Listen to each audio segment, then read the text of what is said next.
Nursing Leadership from the Outside In is a collection of lessons, views, and insights from others outside of the nursing profession who work with nurses. Thoughts were gathered from those in business, medicine, philanthropy, government, academia, research, and healthcare. They discuss not only the role of the nurse leader in the ever-changing healthcare landscape, but also the attributes that make them great. Many of the lessons overlap. There are a few of the anecdotes that we felt were important and motivating that we wanted to share. Leadership has been described in many ways. In 1978, James McGregor Burns said, "Leadership is one of the most observed and least understood phenomena on earth." Drucker, in 1995, said, "Leadership is not titles, rank, privileges, or money, it is simply responsibility." After synthesizing the work of leadership scholars, Shaskin and Shaskin in 2003 came up with the 8 key elements of leadership. They include communication, trust, caring, creating opportunities, self-confidence, empowerment of others, vision, and organizational content. Tiki Indivana in 1986 described the attributes of transformational leaders. They stated that transformational leaders trust their own instincts, believe in people, and attend to their needs, and are able to identify and articulate their own core values. They are not afraid to take risks, see themselves as change agents, are flexible and open to new ideas, as well as being disciplined and careful thinkers. In Chapter 1 of the book, a symphony conductor compares the qualities of a good nurse leader to that of a successful conductor.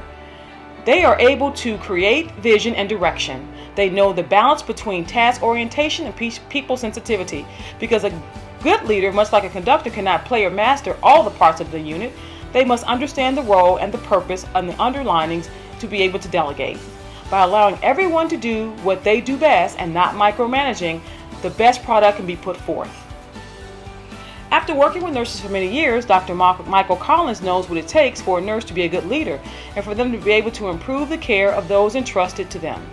The great nurse leader possesses an inner peace. They are the patient advocate, team member, and mentor to both colleagues and to students. Nurses are able to improve the patient's condition now and in the future, and are able to care and lead at the local and global levels. They must be committed to professional development for themselves and their staff. Today, the healthcare consumer, just like all other consumers, are looking for the wow experience.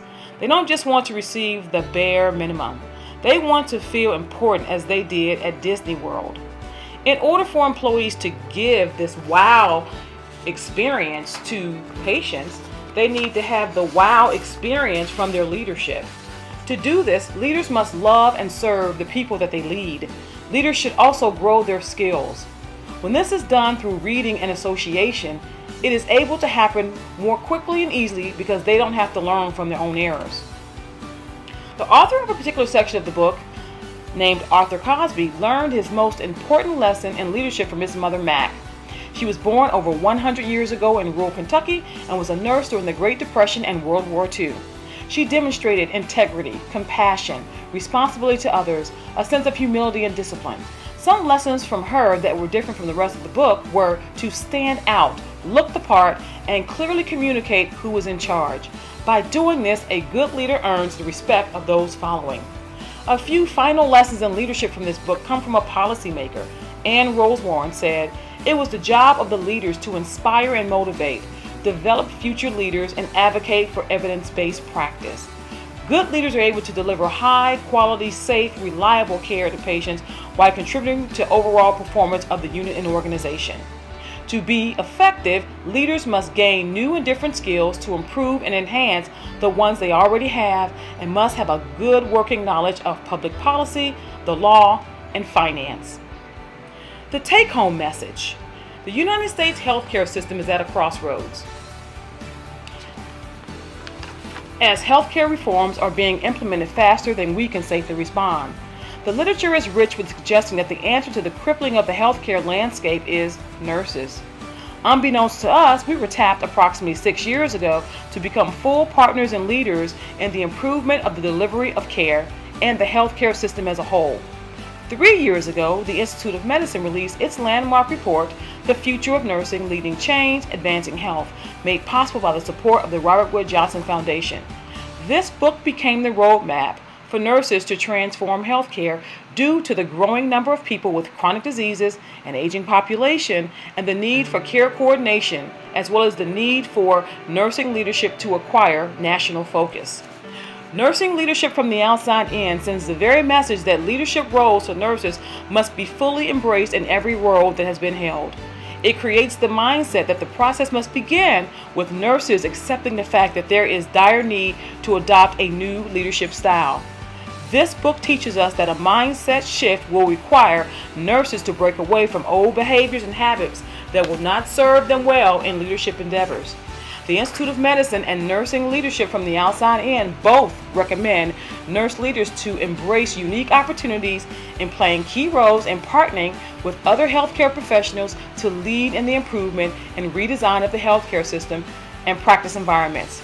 To meet these challenges, we need to be certain that we have a large enough pool of emerging nursing leaders who are both interested in leadership and are well prepared to assume these roles.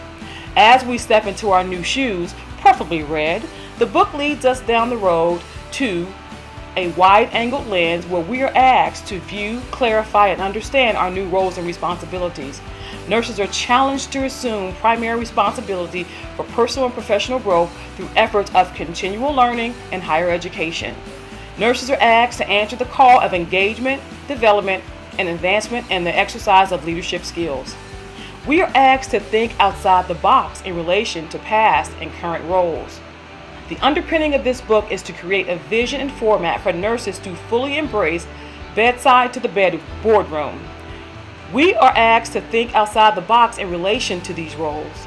Key strategies will include advocating for more nurses to serve on hospital boards and to position themselves at the table for community, state, and federal forums in relation to healthcare.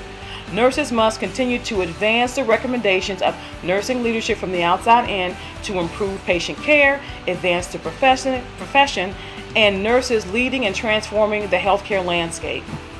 Nursing leadership from the outside in reminds me of a great quote that I once heard that states, "At one time or another, great leaders experience something so big and so impactful that it literally changes the landscape. It's called a game changer."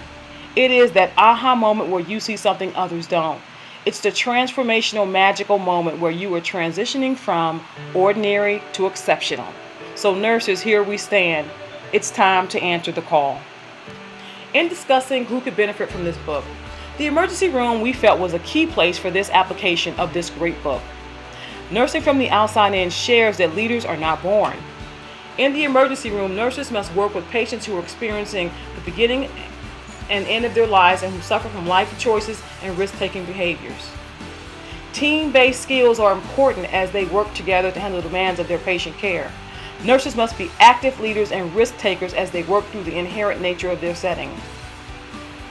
Imaginative leaders are value-driven, pragmatic, charismatic, ideologic, compelling, and help change culture.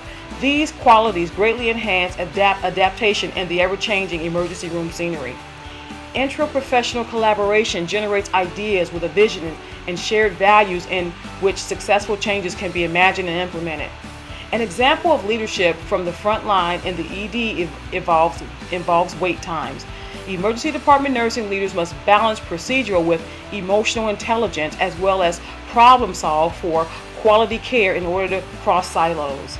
Evidence-based practice creates the foundation to cease and desist in doing the things the way we've always done them and break down the walls that reduce inefficiency and improve quality care. Frontline leaders innovate. Leaders have been able to mobilize community action to help families of heroin victims. A recently developed program in the emergency department is a telepsychiatric program to meet the needs of patients across multiple countries, and with an administrative policy that is supportive, can continue to implement evidence-based practices and futuristic solutions to current challenges. Today, we stand as leaders and move forward to help advance nursing and improve the healthcare landscape.